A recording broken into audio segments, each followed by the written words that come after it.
Bapak Ibu Jemaat yang dikasihi Kristus, kita melihat pembacaan kita di minggu pagi hari ini yang terambil di dalam 1 Korintus pasal 15 ayat 12 sampai ayatnya yang ke-34 dengan tema kebangkitan kita. Dalam teks ini, Rasul Paulus memberi jawaban dengan iman atas perkataan dari orang-orang di Korintus yang mengatakan bahwa tidak ada kebangkitan orang-orang mati. Yang menjadi pertanyaan bagi kita untuk direnungkan adalah, sudahkah kita percaya tentang kebangkitan? Sebagai orang beriman, harus kita dapat memberi jawaban tentang kebangkitan. Sebab hanya dalam iman kepada Kristus kita dapat memahami dengan sungguh mengenai kebangkitan, teristimewa tentang kebangkitan kita. Jemaat yang dikasihi Kristus, ada 3 hal penting yang dapat kita pelajari bersama-sama dari pembacaan kita di pagi hari. Yang pertama, sanggahan terhadap tidak ada kebangkitan. Bisa kita lihat pada ayatnya yang ke-12 sampai ayatnya yang ke-19. Orang-orang di Korintus beranggapan bahwa orang mati tidak dibangkitkan.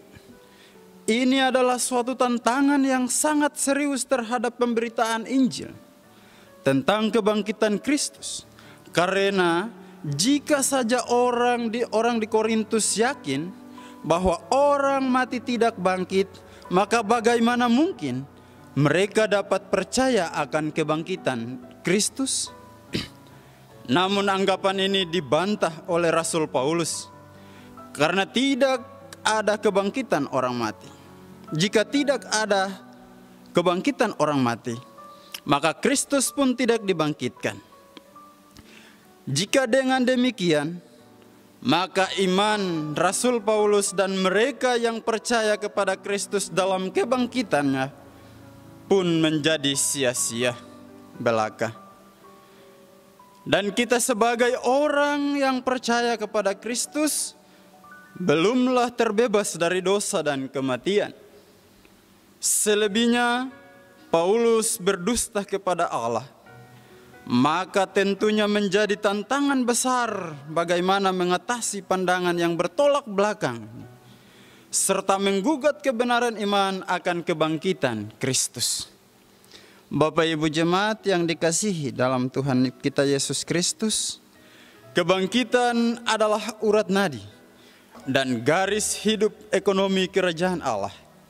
Jika tidak ada kebangkitan Allah di dalam Kristus, Allah akan menjadi Allah orang mati dan bukan Allah orang hidup.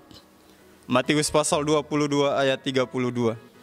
Jika tidak ada kebangkitan, Kristus tidak akan dibangkitkan dari antara orang mati. Dia akan menjadi juru selamat orang mati dan bukan juru selamat orang hidup. Tetapi dia hidup dan yang akan hidup sampai selama-lamanya. Wahyu pasal 1 ayat 18. Jemaat yang dikasihi Kristus, hal yang kedua, sejarah kebangkitan. Dalam ayat 20 sampai ayatnya yang ke-28, Paulus menegaskan bahwa tanpa Kristus yang hidup dalam kebangkitan, baik pemberitaan Injil maupun iman kita terhadap Injil akan menjadi kosong, hampa, dan tanpa realitas. Yaitu tidak ada buahnya, tidak berharga jika Kristus tidak bangkit dan hidup di dalam kita. Artinya bahwa Kristus telah dibangkitkan dari antara orang mati dan dialah orang pertama, buah sulung yang dibangkitkan Allah. Karena itu kita hidup bersama-sama dengan Kristus dalam kehidupannya di dalam kebangkitan. Yohanes pasal 14 ayatnya yang ke-19.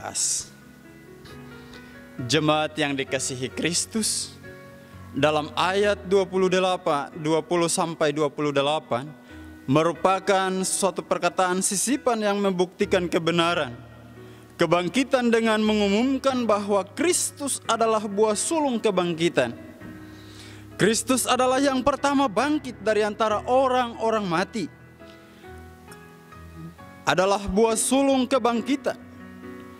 Ia dilambangkan dengan buah-buah sulung atau seberkas tuaian pertama, meliputi Kristus dan orang-orang kudus perjanjian lama yang telah mati. Yang dibangkitkan pada kebangkitan Tuhan. Matius pasal 27 ayat 52 sampai ayatnya yang ke-53. Ini adalah suatu hubungan dalam iman dan persekutuan dengan Kristus sebagai jaminan bahwa orang percaya kepada Kristus akan kebangkitannya. Sebab Paulus berkata, semua orang akan dihidupkan kembali dalam persekutuan dengan Kristus. Persekutuan ini harus patut untuk dijaga dan dipertahankan.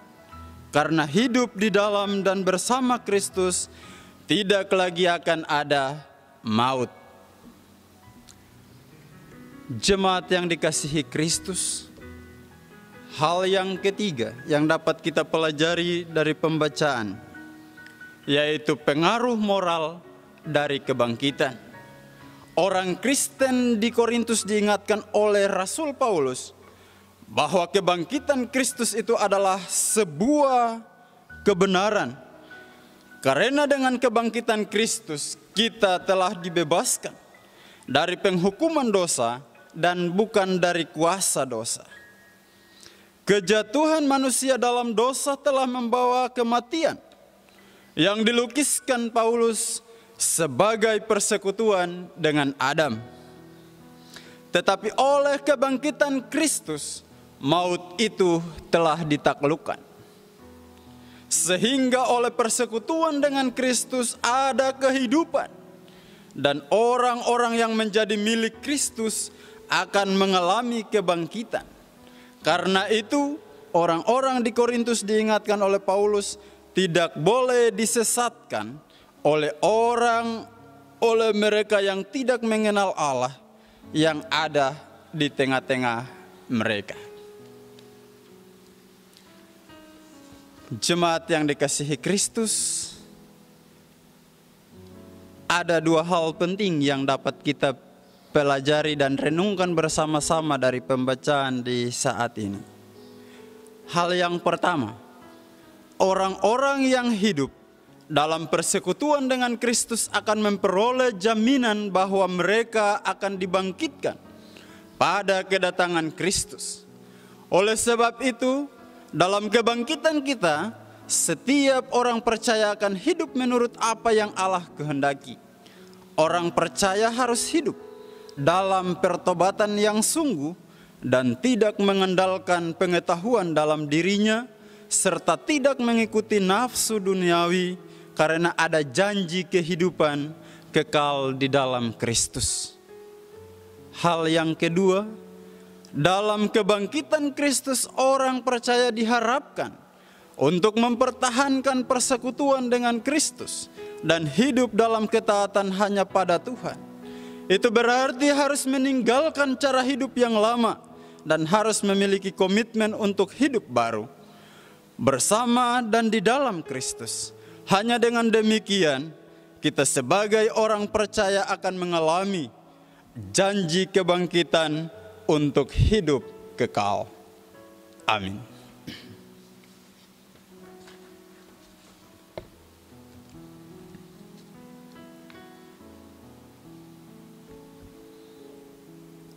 Kita berdoa. Terpujilah Engkau ya Allah, Tuhan kami yang hidup. Kami bersyukur atas firman kebenaran-Mu di hari ini, yang mengajarkan kepada kami bagaimana kami percaya bahwa ketika Kristus dibangkitkan oleh Tuhan Allah, maka kami pun akan dibangkitkan.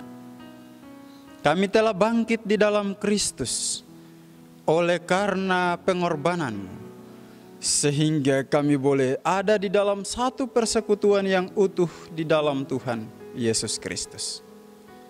Syukur kepadamu ya Tuhan Yesus, berkati kebenaran ini, dan baharuilah hidup kami dengan Roh Kudus-Mu, supaya setiap kami yang mendengarkan tidak berlalu begitu saja, tetapi benar-benar kami memahaminya, dan benar-benar kami mau mencari kebenaran di dalam Kristus. Ajarkanlah kami Tuhan untuk selalu menyediakan waktu, menjalankan hubungan kami dengan Tuhan dalam waktu-waktu tertentu atau saat-saat teduh. Tuhan memberkati jemaat-Mu di dalam tugas dan tanggung jawab mereka. Tuhan memberkati para hamba-hamba Tuhan di tempat ini yang Tuhan percayakan, agar semua boleh melaksanakan masing-masing tugasnya dengan penuh rasa tanggung jawab dan syukur. Hamba juga berdoa bagi orang-orang yang masih dalam proses pemulihan dari sakit. Tuhan jamah hidup mereka, Tuhan pulihkan keadaan mereka. Ketika mereka membutuhkan pertolongan, maka kuasa Roh Kudus Tuhan akan hadir di tengah-tengah kehidupan mereka. Inilah doa syukur dan syafaat kami di saat ini. Hanya di dalam nama Kristus Yesus kami berdoa dan mengucap syukur hanya kepada Allah Bapa di sorga. Amin.